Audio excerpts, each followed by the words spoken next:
ದಕ್ಷಿಣ ಭಾರತದ lady super star ಭಾರತದ ಶ್ರೇಷ್ಠ ನಟಿ ಡಾಕ್ಟರ್ ಬಿ ಸರೋಜಾ ದೇವಿಯವರು ಅಸ್ತಂಗತರಾಗಿದ್ದಾರೆ.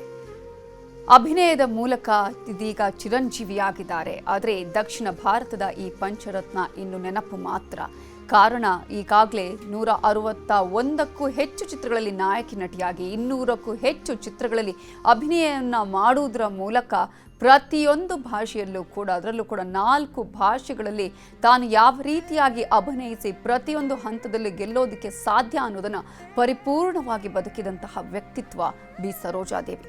ಅವರ ನಿಧನಕ್ಕೆ ನಟ ಶಿವರಾಜ್ ಕುಮಾರ್ ಕಂಬನಿ ಮಿಡಿದಿದ್ದಾರೆ. ಏನು ಹೇಳಿದ್ದಾರೆ ನೋಡೋಣ. ನನ್ನ ಜೊತೆಲಿ ಶಿವಣ್ಣ ಇದ್ದಾರೆ. ಈಗ ಪಾರ್ಥಿವ ಅಂತಿಮದ್ದು ಏನು ಹೇಳ್ತಾರೆ? ಇಲ್ಲ, ನ್ಯಾಚುರಲ್ ದುಃಖ ಆಗುತ್ತೆ. ಯಾಕಂದ್ರೆ ಅಣ್ಣವ್ರ ಜೊತೆ ಸಾಕಷ್ಟು ಸಿನಿಮಾಗಳನ್ನ ಮಾಡಿದ್ರು. ನಿಮ್ಮ ಫ್ಯಾಮಿಲಿಗೂ ಕೂಡ ತುಂಬಾ ಒಡನಾಟ ಅಣ್ಣ. ಅದೇ ಹೇಳ್ದಂಗೆ ಒಡನಾಟ ಮಾತ್ರ ಅಲ್ಲ, ನಮ್ಮ ಫ್ಯಾಮಿಲಿ ಮೆಂಬರ್ಸೇ ಹೋಗಿ ಇಳಿದಿರೋದ್ರೆ ತಪ್ಪಾಗಲ್ಲ. ಅದು ಐ ಥಿಂಕ್ ನಮ್ಮ ಫ್ಯಾಮಿಲಿ ಮೆಂಬರ್ ಒಬ್ರು ಹೋಗ್ಬಿಟ್ರು ಅಂತ ಅನ್ಸುತ್ತೆ. ಒಂದು ನೋವು ದುಃಖ ಇದ್ದೇ ಇದೆ. ಅವರ ಒಂದು ನಮ್ಮ ಇಂಡಸ್ಟ್ರಿ, ಒಂದು ಭಾರತೀಯ ಸಿನಿಮಾ ಇಂಡಸ್ಟ್ರಿ ಒಂದು ಅಸೆಟ್. ಸೊ ಇವತ್ತು ನಾನು ಲಾಸ್ಟ್ ಮಾತಾಡೋಕ್ಕೆ ಆಗಲಿಲ್ಲ. ತುಂಬ ಯಾವಾಗಲೂ ನನ್ನ ಕಂಡ್ರೆ ಅಷ್ಟೇ ಪ್ರೀತಿ ವಿಶ್ವಾಸನ ಮಾತಾಡ್ತೀನಿ. ಇವತ್ತು ಅವ್ರು ಇಲ್ಲ ಅನ್ನೋದೇ ಒಂದು ದುಃಖ ಆಗುತ್ತೆ. ಸಾಕಷ್ಟು ಒಡನಾಟ ಇತ್ತು ಅಣ್ಣ ನಿಮಗೆ ಅಮ್ಮ ಸರೋಜಮ್ಮ ಅವ್ರ ಜೊತೆಲಿ. ಆ ಒಡನಾಟದ ಬಗ್ಗೆ ಹೇಳಿದ ಇಲ್ಲ, ತುಂಬಾ ಇತ್ತಮ್ಮ, ತುಂಬಾ ಒಡನಾಟ ಇತ್ತು. ಕೊನೆಯದಾಗಿ ನೀವು ಯಾವತ್ತು ಮಾತಾಡ್ಸಿದ್ರಿ ಅಣ್ಣ ಸರೋಜಮ್ಮ? ತುಂಬಾ ದಿನ ಆಗಿತ್ತು ಮಾತಾಡಿಲ್ಲ, ನ್ಯೂಸ್ನ ಮಾತಾಡಿಲ್ಲ. ಅಮೆರಿಕಾಗ ಹೋದಾಗ ನೀವೇನಾದ್ರು ಫೋನ್ ಮಾಡಿ ಮಾತಾಡಿದ್ರೆ? ಬೇಕಂತ ಟ್ರೈ ಮಾಡಿದ್ರೆ ಆಗ್ಲಿಲ್ಲ. ಏನ್ ಹೇಳ್ತೀರಮ್ಮ? ಇವತ್ತು ಅಮ್ಮ ದೊಡ್ಡ ಅಸೆಟ್ ಕಳ್ಕೊಂಡಿದೀವಿ. ಇಲ್ಲಿ ನೋವು ಆಗೇ ಆಗುತ್ತೆ. ಇದು ಶಿವಣ್ಣ ಅವರ ಮಾತುಗಳಾಗಿದ್ದು. ಕ್ಯಾಮರಾ ಪರ್ಸನ್ ವೆಂಕಟೇಶ್ವರ ಜೊತೆ ಸತೀಶ್ ಕನಕಪುರ, ನ್ಯೂಸ್ 18 ಬೆಂಗಳೂರು. ಪಡೆದ ರಾಘಣ್ಣ ನನ್ನ ಜೊತೆಲಿ ಕೇಳೋಣ. ಅಣ್ಣ, ಸರೋಜಾ ದೇವಿ ಅವ್ರಿಗೂ ಅಣ್ಣವ್ರ ಫ್ಯಾಮಿಲಿಗೂ ಒಂದು ದೊಡ್ಡ ಒಂದು ಸಂಬಂಧ, ಆ ಒಂದು ನೆನಪುಗಳು ಸಾಕಷ್ಟು ಇರ್ತವೆ. 1-2 ಅಲ್ಲ, ಅವರು ಮದ್ರಾಸ್ ಇದ್ದಾಗಲಿಂದ ನಮ್ಮ ಮನೆಗೆ ಬರೋರು, ನಾವು ಹೋಗ್ತಾ ಇದ್ವಿ. ಕೊನೆವರೆಗೂ ಒಂದು ಶಿಸ್ತಲ್ಲಿ ಬದುಕ್ಬಿಟ್ಟು ಹೋದ್ರು ಅವರು. ಸರೋಜಾದೇವಿ ಅಂದ್ರೆ ಒಂದು ಗ್ರೇಟ್ ವ್ಯಕ್ತಿ ಅನ್ನತಾನೆ ಬದುಕ್ಬಿಟ್ಟು ಹೋಗಿದ್ದಾರೆ. ಮೊದಲನೇ ಪ್ರೆಸಿಡೆಂಟ್ ಇಂದ ಹಿಡಿದು ಕೊನೆ ಪ್ರೆಸಿಡೆಂಟ್ ವರೆಗೂ ಫೋಟೋ ತೆಗೆಸ್ಕೊಂಡಿದ್ದಾರೆ. ಅವರು ಅವಾರ್ಡ್ ತಗೊಂಡಿದ್ದಾರೆ. ಅವರು ಅಷ್ಟು ವರ್ಷ ಹಾಗೇ ಇದ್ರು. ಅವರು ಅವರ ನೆನಪುಗಳ ಬಗ್ಗೆ ಹೇಳಿದ್ರೆ ಸಾಕಷ್ಟು ನೆನಪುಗಳಿದೆ. ಅಪ್ಪಾಜಿ ಅಮ್ಮ ಹೋದ್ಮೇಲೆ ಇತ್ತೀಚೆಗಂತ ಮನೆಗೆ ಬರೋರು, ನಮ್ಮನ್ನೆಲ್ಲ ವಿಚಾರಿಸ್ಕೊಂಡು ಹೋಗೋರು. ಹೇಗಿದೆ ಮಗನೇ ಅಂತ ಕೇಳ್ಬಿಟ್ಟು ಮಾತಾಡೋರು. ಶಿವಣ್ಣನವರ ಆರೋಗ್ಯ ಸಂದರ್ಭದಲ್ಲಿ ಮಾತಾಡಕ್ಕಾಗಿಲ್ಲ ಅಂತ ಶಿವಣ್ಣ ಹೇಳಿದ್ರು. ನಿಮ್ಮ ಮನೆಯವರಿಗೆ ಫೋನ್ ಮಾಡಿ ಏನಾದ್ರು ಶಿವಣ್ಣನ ಆರೋಗ್ಯದ ಬಗ್ಗೆ ಕೇಳಿದ್ರ? ಇಲ್ಲ ಪೂಜೆ, ನಾನು ನೋಡಿ ತುಂಬಾ ದಿನ ಆಗೋಯ್ತು. ಒಂದು ವರ್ಷಗಳೇ ಆಗೋಯ್ತು. ನನ್ನ ಫೇವ್ರೆಟ್ ಭಾಗ್ಯವಂತರು ತುಂಬಾ ಚೆನ್ನಾಗಿ ಮಾಡಿದ್ರು.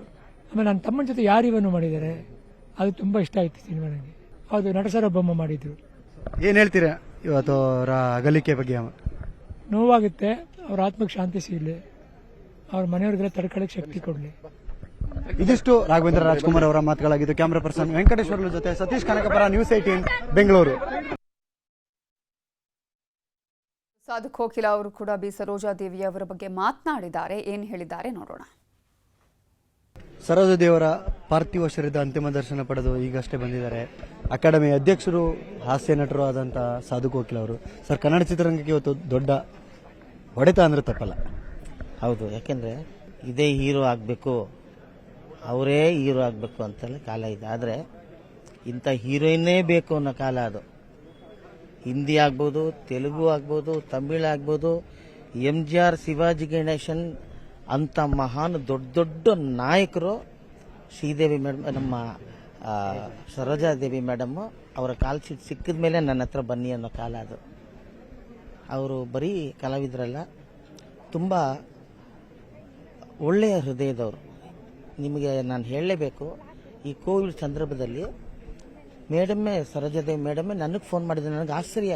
ನಾನು ದುಡ್ಡು ಕೊಡ್ತಾ ಇದ್ದೀನಿ ನಿನ್ನ ಕೈಲಿ, ಈ ಥರ ಯಾರಾದರೂ ತೊಂದರೆ ಇದ್ದರೆ ಕಲಾವಿದರಿಗೆ ನೀನು ಕೊಟ್ಬಿಡು ಅಂತ 2 ಲಕ್ಷ ರೂಪಾಯಿ ಅವ್ರಿಗೂ ಕಳ್ಸಿಕೊಟ್ಬಿಟ್ರು.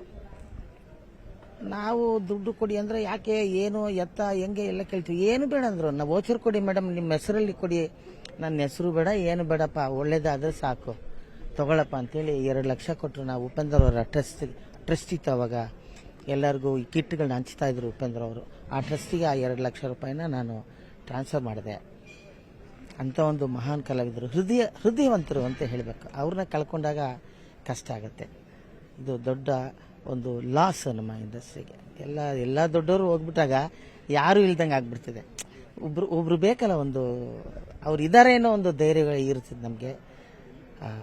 ಸರೋಜಾ ಮೇಡಮ್ ಅವ್ರನ್ನ ಕಳ್ಕೊಂಡಿದ್ವಿ, ಬಟ್ ಒಳ್ಳೆಯ ಸಾವು ಅಂತ ನನಗನ್ನಿಸ್ತಾ ಇದೆ. ಯಾಕೆಂದರೆ ಆಸ್ಪತ್ರೆಗೆ ಹೋಗಿ ಸ್ಟ್ರಗಲ್ ಮಾಡಿ ಮಾಸ್ಕ್ ಹಾಕಿ ಎಳೆದು ಪಳೆದು ಏನೇನೋ ಮಾಡಿ ಅವರು ಕೊಡೋಷ್ಟರಲ್ಲಿ ಎಲ್ಲ ಮಾಡೋಷ್ಟರಲ್ಲಿ ಅದು ದೊಡ್ಡ ಅದ್ರ ಭಯಂಕರ ನೋವು ಎಲ್ರಿಗೂ ಅದಲ್ಲದೆ ದೇವರು ಈ ಥರ ನೆಮ್ಮದಿಯಾಗಿ ಎಲ್ಲೂ ಹೋಗಿದ್ದಂಗೆ ಮನೇಲಿದ್ದಂಗೆ ಕೂತಿದ್ದಂಗೆ ತನ್ನ ಇದನ್ನು ಅಂತ್ಯ ಮಾಡ್ಕೊಳ್ತಾರಲ್ಲ, ಇದು ಇಚ್ಛಾಮರಣ. ಇದು ಅಂತ ಹಾರ್ಟ್ ಅಟ್ಯಾಕ್ ಏನೋ ಇರ್ಬೋದು, ಬಟ್ ಆದರೂ ಕೂಡ ಒಳ್ಳೆಯ ಮರಣ ಅವ್ರಿಗೆ ಸಿಕ್ಕಿದೆ. ಎಲ್ರಿಗೂ ಅವರ ಮನೆ ಮಗ ಮತ್ತು ಮಗಳು ತುಂಬ ಪ್ರೀತಿ ತಾಯಿನ ಕಂಡ್ರೆ ಅವ್ರಿಗೆ ದೇವರು ಧೈರ್ಯವನ್ನು ಕೊಡಲಿ ಅಂತ ಕೇಳಿ ನಮಸ್ಕಾರ.